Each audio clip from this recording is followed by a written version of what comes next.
অসমৰ থলুৱা গীতমাত আৰু সুৰৰ সন্ধানত ব্ৰহ্মপুত্ৰ নদীৰে এক সপোনৰ নৌকা যাত্ৰাৰ বাবে ওলাইছে অংগৰাগ পাপন মহন্ত।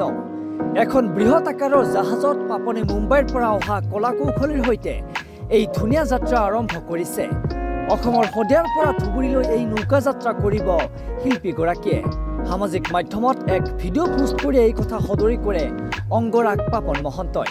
তেখেতে কয় যে অসমৰ থলুৱা গীত সুৰৰ সন্ধানত তেওঁলোকে এই যাত্ৰা আৰম্ভ কৰিছে। পাপনে বহুদিনৰ পৰা কৰি থকা এই পৰিকল্পনাক সঁচা কৰি এনেদৰে ওলাই আহিছে কণ্ঠশিল্পীগৰাকী। তেখেতে ভিডিঅ'টি পোষ্ট কৰি লিখিছে যে মই এক যাত্ৰাত ওলাইছোঁ, যি বহুদিনৰ পৰা মোৰ এটা সপোন আছিল। এয়া এক কঠিন যাত্ৰা, বহুবোৰ কাৰণতে কঠিন।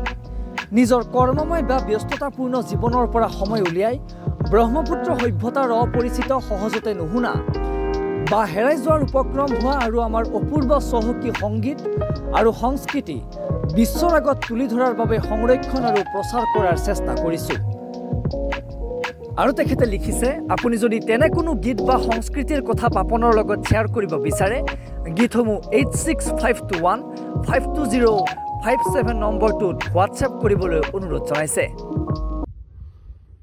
নমস্কাৰ, চবকে এটা বৰ ধুনীয়া এটা মোমেণ্ট শ্বেয়াৰ কৰোঁ। This is like a dream I am living, I think started to live. সপোন বহুত যুগৰ। মই এইটো এটা বহুত বছৰৰ পৰা মই ভাবি থৈছিলোঁ যে চাওকচোন আমি ক'ত আছোঁ। এইখন হ'ল ব্ৰহ্মপুত্ৰ আৰু সেইখন নাৱত মই ওলাইছোঁ। হ'ল 3 দিন হ'ল আমি নদীৰে গৈ আছোঁ আৰু জেগাই জেগাই এনেকৈ ৰাতি থাকোঁ। ৰাতিপুৱা উঠিছোঁ, এতিয়া শুই উঠি পেলাই মই বোলো এইখিনি দেখুৱাওঁ আপোনালোকক। এটা টিম এটালৈ ওলাইছোঁ, কেমেৰা, লাইট, চাউণ্ড, বিভিন্ন মানুহ বম্বেৰ পৰা আহিছে মোৰ লগত। এইটো বহু বছৰৰ সপোন আছিল যে মই আমাৰ এইখন নদী, এনেকুৱা নদী যিহেতু মই ঘূৰিয়ে ফুৰোঁ, আপোনালোকে বহুতে জানে। বহু নদী দেখিছোঁ, বহু জেগা দেখিছোঁ পৃথিৱীত, এনেকুৱা নদী নাই, এনেকুৱা জেগা নাই মোৰ মতে। গতিকে সেই বস্তুটো দেখুৱাবলৈ মানুহক মই ভাবিছিলোঁ কেতিয়া সক্ষম হ'ম, কাৰণ কি নিজেও ডাউটটো হৈ থাকে কিমান পাৰিম কিমান নোৱাৰিম।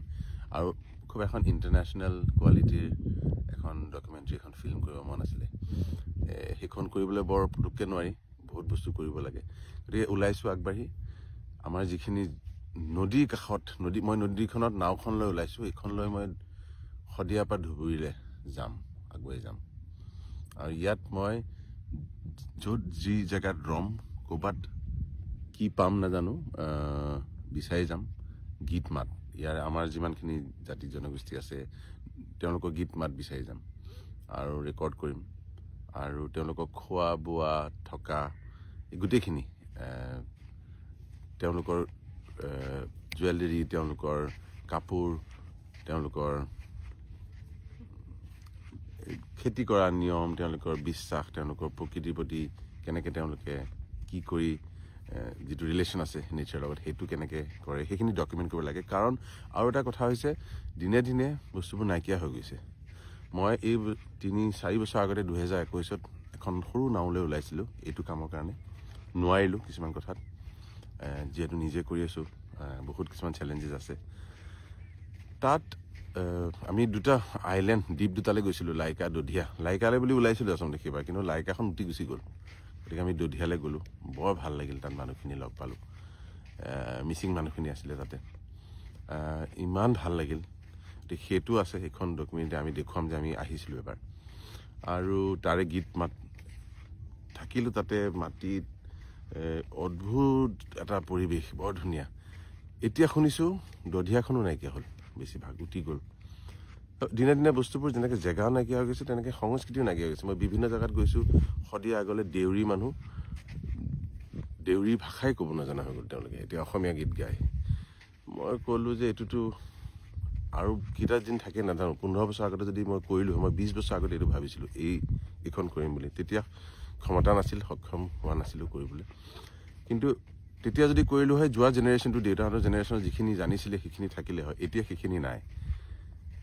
আৰু সঁচাকৈ মই স্কেৰচিটিটো বা সেই মিছ কৰিছোঁ, যিটো টেলেণ্ট নাইকিয়া হৈ গৈ আছে। এতিয়া আমাক এখন জেগাত আহিছোঁ, ইয়াত কাৰ্বি জনগোষ্ঠী কিছুমান মানুহ পাইছে তেওঁলোকে বেছিভাগে নিজৰ গীতো নাজানে কথাও ভাষাও নাজানে সেইটো হেৰাই গৈ আছে গতিকে এই কথা ভাষা সুৰ এইখিনিতো আছে তাৰ লগতে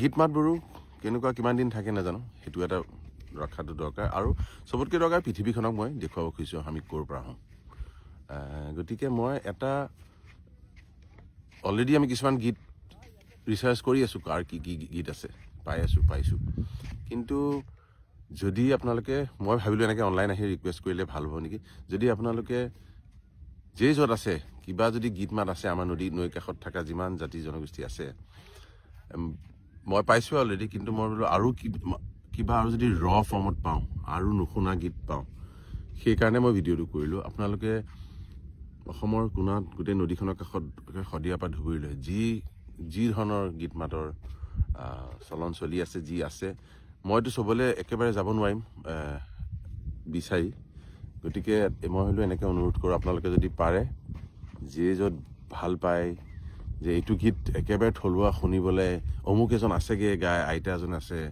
কোনোবাই গায় ভাল বৰ্তা এজন আছে তেওঁ গায় তেনেকুৱা যদি মানুহ আছে তেনেকুৱা গীত আছে মই ইয়াত লিখি দিম মোৰ ইমেইলটো আৰু ফোন নাম্বাৰ এটা দিম তালৈ যদি হোৱাটছএপ কৰে বা ইমেইল কৰে গীত মাতৰ টুকুৰা মই মানে হেৰাই যাব খোজা বা মই ঢুকি নোপোৱা জেগালৈ কিছুমান যদি বস্তু মই পাওঁ সেইখিনি মই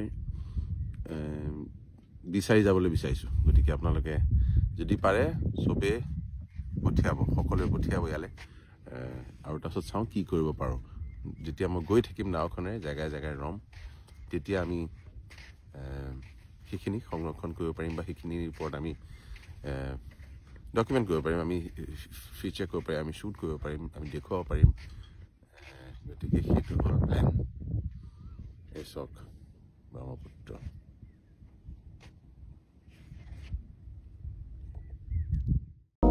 নিউজ ডেস্ক ৰিপৰ্ট দি নিউজ আৰু দি নৰ্থ ইষ্ট